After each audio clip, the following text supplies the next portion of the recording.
ಪ್ರಜಾಶಕ್ತಿ ಟಿವಿಯ ರಣರೋಚಕ ಬೇಟೆ.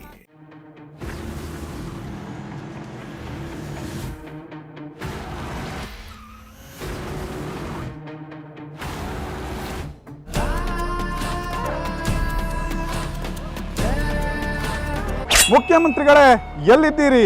ಮಹಿಳಾ ಮತ್ತು ಮಕ್ಕಳ ಕಲ್ಯಾಣ ಇಲಾಖೆ ಸಚಿವರೇ ಎಲ್ಲಿದ್ದೀರಿ ಅನ್ನೋ ಪ್ರಶ್ನೆಯನ್ನು ನಾವು ಈಗ ಕೇಳಲೇಬೇಕಾಗುತ್ತೆ. ಯಾಕಂದರೆ ತುಮಕೂರಿನಲ್ಲಿ ಈಗ ಒಂದು ದೊಡ್ಡ ಸ್ಕ್ಯಾಮ್ ಬೆಳಕಿಗೆ ಬಂದಿದೆ. ಯಾಕಂದರೆ ಚಿಕ್ಕ ಮಕ್ಕಳು ಕುಡಿಯುವಂಥ ಹಾಲಿನ ಪುಡಿಗಳನ್ನು ಈ ಖದೀಮರು ಕದ್ದು ಮಾರ್ತಾ ಇರುವಂಥದ್ದು ಇದೀಗ ಬೆಳಕಿಗೆ ಬಂದಿದೆ.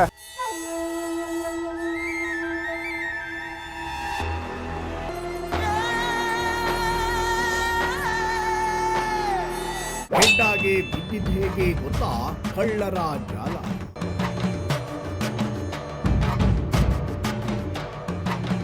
ಪ್ರಜಾಶಕ್ತಿ ಟಿವಿಯ ಸ್ಟಿಂಗ್ ಆಪರೇಷನಲ್ಲಿ ಬೆಳಕಿಗೆ ಬಂದಿರುವಂಥದ್ದು ನೀವೀಗ ದೃಶ್ಯಗಳಲ್ಲಿ ಕೂಡ ನೋಡ್ಬೋದು. ಯಾವ ರೀತಿಯಾಗಿ ಕರ್ನಾಟಕ ಸರ್ಕಾರದ ಮಹಿಳಾ ಮತ್ತು ಮಕ್ಕಳ ಅಭಿವೃದ್ಧಿ ಇಲಾಖೆ ವತಿಯಿಂದ ಕೊಡ್ತಾ ಇರುವಂತಹ ಪುಷ್ಟಿ ಏನು ಚಿಕ್ಕ ಮಕ್ಕಳಿಗೆ ಪುಟಾಣಿ ಮಕ್ಕಳಿಗೆ ಕೊಡುವಂಥ ಏನು ಒಂದು ಸರಿ ಹಿಟ್ಟಿನ ರೀತಿಯಾಗಿರುವಂಥ ಒಂದು ಫುಡ್ ಏನಿದೆ ಇದು ಕೂಡ ಮಾರಾಟ ಆಗ್ತಿದೆ. ಜೊತೆಗೆ ಹಾಲಿನ ಪುಡಿಯ ಪ್ಯಾಕೆಟ್ಗಳು ಕೂಡ ಇದೀಗ ಏನು ಮಹಿಳಾ ಮತ್ತು ಮಕ್ಕಳ ಕಲ್ಯಾಣ ಇಲಾಖೆಯ ಅಡಿಯಲ್ಲಿ ಬರುವಂತಹ ಅಂಗನವಾಡಿಗಳಿಂದ ಅಥವಾ ಬೇರೆ ಎಲ್ಲಿ ಸಿಗುತ್ತೆ ಅಲ್ಲಿಂದ ಈ ಒಂದು ಮಾರಾಟಗಾರರು ಅದನ್ನ ತರಿಸ್ಕೊಂಡು ಸಂಬಂಧಪಟ್ಟವರು ಎಲ್ಲರೂ ಸೇರಿಕೊಂಡು ಏನೋ ಒಂದು ರೀತಿಯಾಗಿ ದೊಡ್ಡ ಸ್ಕ್ಯಾಮನ್ನು ಮಾಡ್ತಿರುವಂಥದ್ದು. ಇದು ತುಮಕೂರಿನ ಮಂಡಿಪೇಟೆಯಲ್ಲಿರುವಂತಹ ಸಾಕಷ್ಟು ಗೋದಾಮ್ಗಳಲ್ಲಿ ಸಿಗ್ತಾ ಇದೆ. ಜೊತೆಗೆ ಇದನ್ನು ಈ ಒಂದು ಖದೀಮರು ಈ ಒಂದು ಭ್ರಷ್ಟರು ಏನು ಮಾಡ್ತಿದ್ದಾರೆ, ಅಧಿಕಾರಿಗಳು ಕೂಡ ಇದರಲ್ಲಿ ಶಾಮೀಲಾಗಿರ್ಬೋದು ಅನ್ನೋಂಥ ಒಂದು ಅನುಮಾನ ಕೂಡ ಮೂಡ್ತಾ ಇದೆ.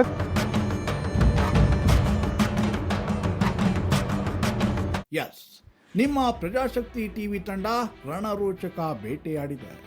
ಯಾವ ಚಾನೆಲ್ನ ಕ್ಯಾಮ್ರಾಗೂ ಸಿಗದ ಎಕ್ಸ್ಕ್ಲೂಸಿವ್ ಸುದ್ದಿಯನ್ನ ನಿಮ್ಮ ಹೆಮ್ಮೆಯ ಪ್ರಜಾಶಕ್ತಿ ಟಿವಿ ಮಾಡಿದೆ. ಕಳ್ಳರ ಜಾಲವೊಂದನ್ನು ಬೆನ್ನಟ್ಟಿ ಹಿಡಿದಿರುವ ಪ್ರಜಾಶಕ್ತಿ ಟಿವಿ ತುಮಕೂರಿನಲ್ಲಿ ನಡೆಯುತ್ತಿದ್ದ ದಂಧೆಯೊಂದನ್ನು ಬಯಲಿಗಿಳಿಯುವಲ್ಲಿ ಯಶಸ್ವಿಯಾಗಿದೆ.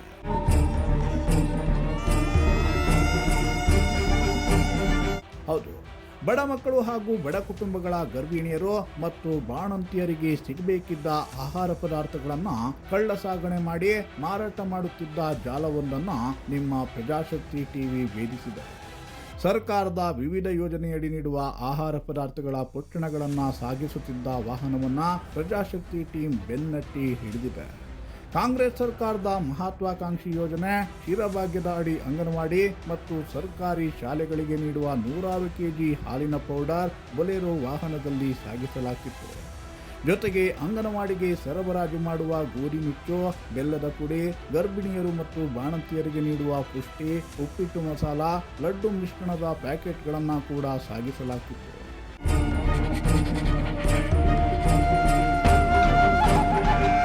ಇನ್ನು ಇದೆಲ್ಲ ವಸ್ತುಗಳನ್ನು ತುಂಬಿರೋ ವಾಹನ ತುಮಕೂರಿನ ಮಂಡಿಪೇಟೆಯಿಂದ ನಾಗವಲ್ಲಿ ಕಡೆಗೆ ಹೋಗ್ತಿರೋ ಬಗ್ಗೆ ಪ್ರಜಾಶಕ್ತಿ ಟಿವಿಗೆ ಖಚಿತ ಮಾಹಿತಿ ಬರುತ್ತೆ.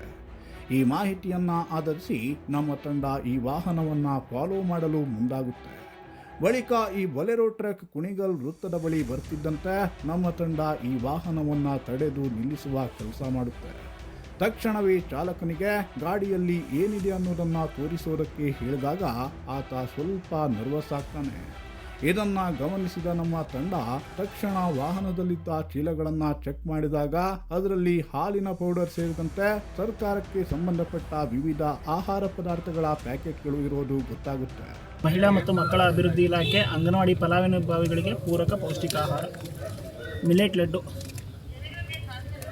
ವಾಹನದಲ್ಲಿ ಇಲಾಖೆಗೆ ಸಂಬಂಧಪಟ್ಟ ಪ್ಯಾಕೆಟ್ಗಳು ಇರೋದನ್ನ ಕನ್ಫರ್ಮ್ ಮಾಡಿಕೊಂಡ ನಮ್ಮ ತಂಡ ಮೊದಲು ಇದನ್ನ ಪೊಲೀಸ್ ಇಲಾಖೆಯ ಗಮನಕ್ಕೆ ತರುವ ಕೆಲಸ ಮಾಡುತ್ತೆ. ಜೊತೆಗೆ ಮಹಿಳಾ ಮತ್ತು ಮಕ್ಕಳ ಅಭಿವೃದ್ಧಿ ಇಲಾಖೆಯ ಅಧಿಕಾರಿಗಳ ಗಮನಕ್ಕೂ ತರಲಾಗುತ್ತೆ. ಇದಕ್ಕೆ 2 ಇಲಾಖೆಯವರು ಸ್ಪಂದಿಸುತ್ತಾರೆ. ಖುದ್ದು ಪೊಲೀಸ್ ವರಿಷ್ಠಾಧಿಕಾರಿ ಅಶೋಕ್ ಅವರು ನಮ್ಮ ಕಾರ್ಯಕ್ಕೆ ಮೆಚ್ಚುಗೆಯನ್ನ ವ್ಯಕ್ತಪಡಿಸಿ ಸ್ಥಳಕ್ಕೆ ಪೊಲೀಸ್ ಅಧಿಕಾರಿಗಳನ್ನ ಕಳುಹಿಸಿಕೊಡ್ತಾರೆ. ಮಹಿಳಾ ಮತ್ತು ಮಕ್ಕಳ ಅಭಿವೃದ್ಧಿ ಇಲಾಖೆಯ ಉಪನಿರ್ದೇಶಕರಾದ ಚೇತನ್ ಕೂಡ ತಮ್ಮ ಇಲಾಖೆಯ ಅಧಿಕಾರಿಗಳನ್ನ ತಕ್ಷಣವೇ ಸ್ಥಳಕ್ಕೆ ಕಳುಹಿಸುವ ಕೆಲಸ ಮಾಡ್ತಾರೆ. ಸ್ಥಳಕ್ಕೆ ಬಂದ ಮಹಿಳಾ ಮತ್ತು ಮಕ್ಕಳ ಅಭಿವೃದ್ಧಿ ಇಲಾಖೆಯ ಅಧಿಕಾರಿಗಳು ಈ ಗಾಡಿಯಲ್ಲಿರೋದು ತಮ್ಮ ಇಲಾಖೆಗೆ ಸಂಬಂಧಿಸಿದ ಪ್ಯಾಕೆಟ್ಗಳು ಅನ್ನೋದನ್ನ ಕನ್ಫರ್ಮ್ ಮಾಡ್ತಾರೆ. ಯಾವುದೋ ಒಂದು ವೆಹಿಕಲಲ್ಲಿ ರಾಗಿ, ಹಾಲಿನ ಪೌಡ್ರು ಮತ್ತು ನಮ್ಮ ಅಂಗನವಾಡಿಗೆ ಸಪ್ಲೈ ಆಗ್ತಕ್ಕಂಥ ಆಹಾರ ಪದಾರ್ಥಗಳು ಇಲ್ಲಿ ಸಿಕ್ಕಿದ್ದಾವೆ ವೆಹಿಕಲಲ್ಲಿ. ಆ ವೆಹಿಕಲ್ನ ನಾವೀಗ ಪೊಲೀಸ್ ಸ್ಟೇಷನಿಗೆ ಕರ್ಕೊಂಡೋಗಿ ನಮ್ಮ ಕಡೆಯಿಂದ ಕಾನೂನು ರೀತಿ ಏನು ಕ್ರಮ ಕೈಗೊಳ್ಳಬೇಕು ಅದನ್ನು ನಾವು ಮಾಡ್ತೀವಿ. ಫರ್ದರ್ ಇನ್ವೆಸ್ಟಿಗೇಷನ್ ಮಾಡಿ ಯಾರು ಅದಕ್ಕೆ ಸಂಬಂಧಪಟ್ಟಂತೆ ತಪ್ಪಿತಸ್ಥರಿದ್ದಾರೆ ಅಥವಾ ಆ ಥರದ ಏನಾದ್ರು ಜಾಲ ಇದ್ದರೆ ಖಂಡಿತ ಪತ್ತೆ ಹಚ್ಚಿ ಅವ್ರ ಮೇಲೆ ಕಾನೂನು ಕ್ರಮ ವಹಿಸ್ತೀವಿ. ಈಗ ಇನ್ನೊಂದೇನಾಗುತ್ತೆ ಅಂದರೆ ಸರ್, ಈಗ ಅದಕ್ಕೆ ಸಾಕಷ್ಟು ಚೀಲಗಳು ಕರ್ನಾಟಕ ಸರ್ಕಾರ ಅನ್ನುವಂಥ ಹೆಸರಲ್ಲಿ ಅಲ್ಲ, ಅದೇ ಈಗ ನಾವು ಮೇಲ್ ನೋಡ್ತಿರೋ ಮಟ್ಟಿಗೆ ಅದಿದೆ. ಈ ಕೆಲವು ಪ್ಯಾಕೆಟ್ಸ್ ಇದೆ ಅದರಲ್ಲಿ. ಈಗ ಮೇಲ್ನೋಟಕ್ಕೆ ಹೇಳ್ಬೇಕಂತ ಅಂದರೆ ಈಗ ಅಲ್ಲಿ 1 kg ಹಾಲಿನ ಪೌಡ್ರ್ ಇದೆ. ನಮ್ಮ ಇಲಾಖೆಯಿಂದ 1 kg ಹಾಲಿನ ಪೌಡ್ರ್ ನಾವು ಕೊಡ್ತಿಲ್ಲ, ಓನ್ಲಿ 1/2 kg ಅಷ್ಟೇ ನಾವು ಕೊಡ್ತಿರೋದು. ಉಳಿದಂತೆ ಅದು ಇನ್ನೊಂದು ಬೇರೆ ನಮ್ಮದೊಂದು ಪ್ಯಾಕೆಟ್ ಇದೆ, ಆ ಪುಷ್ಟಿ ನಮ್ಮ ಇಲಾಖೆದೇ. ಅದು ಅದನ್ನು ನೋಡಿಲ್ಲ, ಅದನ್ನು ಅಲ್ಲಿದೆಯಲ್ಲ, ಅದು ಎಲ್ಲಿ ಯಾವ ತಾಲೂಕಿಗೆ ಸಂಬಂಧಪಟ್ಟಿದ್ದು, ಇಲ್ಲಿದೆನಾ ಬೇರೆ ತಾಲೂಕ್ದ? ಈಗ ನಮ್ಮಲ್ಲಿ ಪ್ರೊಡಕ್ಷನ್ ಯೂನಿಟ್ ಬೇರೆ ಬೇರೆ ಕಡೆ ಇದೆ. ನೋಡಿದಂಥ ಪ್ಯಾಕೆಟ್ಗಳಲ್ಲಿ ಎಲ್ಲವೂ ಕೂಡ ಮಹಿಳಾ ಮತ್ತು ಮಕ್ಕಳ ಕಲ್ಯಾಣ ಇಲಾಖೆ ಒಂದೇ, ನಮ್ಮಲ್ಲಿ ಯೂನಿಟ್ಸ್ ಬೇರೆ ಬೇರೆ ಇದೆ ಪ್ರೊಡಕ್ಷನ್ ಮಾಡ್ತಕ್ಕಂಥವು. ಅದು ಯಾವ ತಾಲೂಕಿಗೆ ಸಂಬಂಧಪಟ್ಟಿದ್ದು ಅಂತ ನಾವು ಆ ಪ್ಯಾಕೆಟ್ಗಳ ಮೇಲೆಲ್ಲ ಪ್ಯಾಕೆಟ್ ನಿಮ್ಮ ಇಲಾಖೆ ಹೆಸರಲ್ಲೇ ಇದೆ. ಈಗ ಮಹಿಳಾ ಮತ್ತು ಮಕ್ಕಳ ಅಭಿವೃದ್ಧಿ ಇಲಾಖೆ ಅಂತ ಎಲ್ಲೂ ಇಲ್ಲ, ಅದ್ರ ಮೇಲೆ ಪ್ರಿಂಟ್ ಹಾಕಿಲ್ಲ. ಹಾಲ್ ಪೌಡ್ರು ನಮ್ಮ ಇಲಾಖೆಗೆ ಬರ್ತಕ್ಕಂಥದ್ದು ಓನ್ಲಿ 1/2 kg ಮಾತ್ರ. ನಾವಲ್ಲಿ KMF ಇಂದ ತಗೊಳೋದೇ 1/2 kg. ಇದು 1 kg ಪೌಡರ್ ಇದೆ.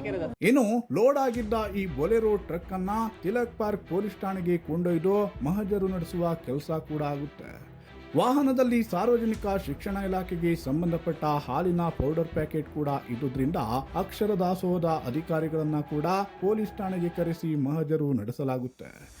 ಮಹಜರು ನಡೆಸುವ ಸಲುವಾಗಿ ಒಂದೊಂದೇ ಮೂಟೆಗಳನ್ನ ಕೆಳಗಿಳಿಸುತ್ತಿದ್ದಂತೆ ಅಧಿಕಾರಿಗಳಿಗೂ ಕೂಡ ಶಾಕ್ ಎದುರಾಗಿತ್ತು. ಯಾಕಂದ್ರೆ ಎಲ್ಲೋ 10-20 ಪ್ಯಾಕೆಟ್ ಇರ್ಬೋದು ಅಂದುಕೊಂಡಿದ್ದ ಅಧಿಕಾರಿಗಳು ಗಾಡಿಯಲ್ಲಿದ್ದ ಕ್ವಿಂಟಲ್ ಗಟ್ಟಲೆ ಹಾಲಿನ ಪೌಡರ್ ಪ್ಯಾಕೆಟ್ಗಳನ್ನ ನೋಡಿ ಬೆಚ್ಚಿ ಬೀಳುವಂತಾಯ್ತು. ಜೊತೆಗೆ ಅಂಗನವಾಡಿಗಳಿಗೆ ನೀಡುವ ಗೋಧಿ ನುಚ್ಚು, ಬೆಲ್ಲದ ಪುಡಿ, ಗರ್ಭಿಣಿ ಬಾಣಂತಿಯರಿಗೆ ನೀಡುವ ಉಪ್ಪಿಟ್ಟು ಮಸಾಲ, ಲಡ್ಡು ಮಿಶ್ರಣ, ಪುಷ್ಟಿ ಹಿಟ್ಟಿನ ಪ್ಯಾಕೆಟ್ಗಳು ಕೂಡ ಮೂಟೆಗಟ್ಟಲೆ ಇದ್ವು. ಇದರಲ್ಲಿ ಕೇವಲ ತುಮಕೂರು ತಾಲೂಕಿನ ಪ್ಯಾಕೆಟ್ಗಳು ಮಾತ್ರವಲ್ಲ, ಕೊರಟಗೆರೆ, ತುರುವೇಕೆರೆ, ತಿಪಟೂರು, ಪಾವಗಡ ಹೀಗೆ ಬೇರೆ ಬೇರೆ ತಾಲೂಕುಗಳಿಂದ ಬಂದ ಪ್ಯಾಕೆಟ್ಗಳಿದ್ವು. ಇದನ್ನೆಲ್ಲ ಇಲಾಖಾವಾರು ಬೇರ್ಪಡಿಸಿದ ನಂತರ ಅಧಿಕಾರಿಗಳು ಈ ಬಗ್ಗೆ ದೂರನ್ನ ದಾಖಲಿಸಿದ್ರು. ಸದ್ಯ ಈ ಬಗ್ಗೆ ತಿಲಕ್ ಪಾರ್ಕ್ ಪೊಲೀಸ್ ಠಾಣೆಯಲ್ಲಿ ಪ್ರಕರಣ ದಾಖಲಾಗಿದೆ.